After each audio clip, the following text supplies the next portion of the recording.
If your house was on fire, you'd have 3 to 4 minutes to escape.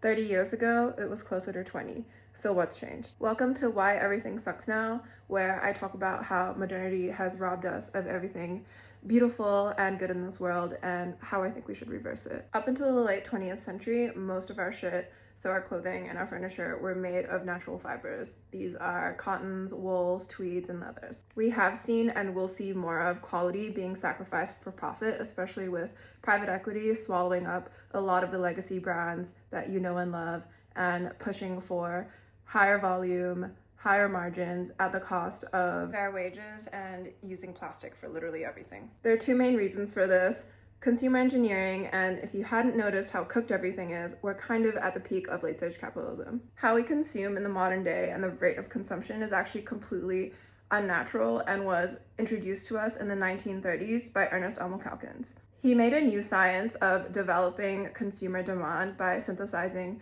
market research, human psychology, and encouraging companies of the time to design with planned obsolescence in mind. That means purposely baking in design flaws or using shitty materials that you know are going to give out over a certain period of time. Like how your iPhone starts glitching out for no reason when the new one comes out, to make sure you buy a new one at least every second year.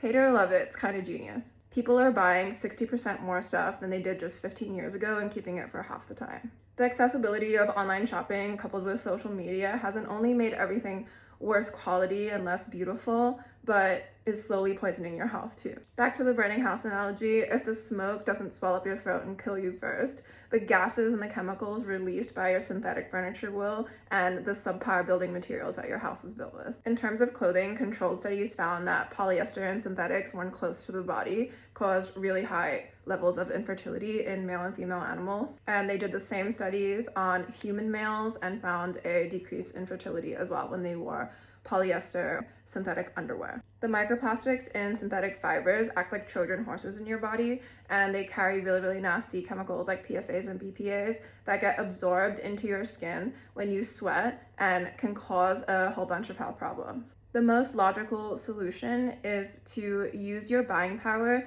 to make your vote. To not only buy less and higher quality, but to wear only natural fibers.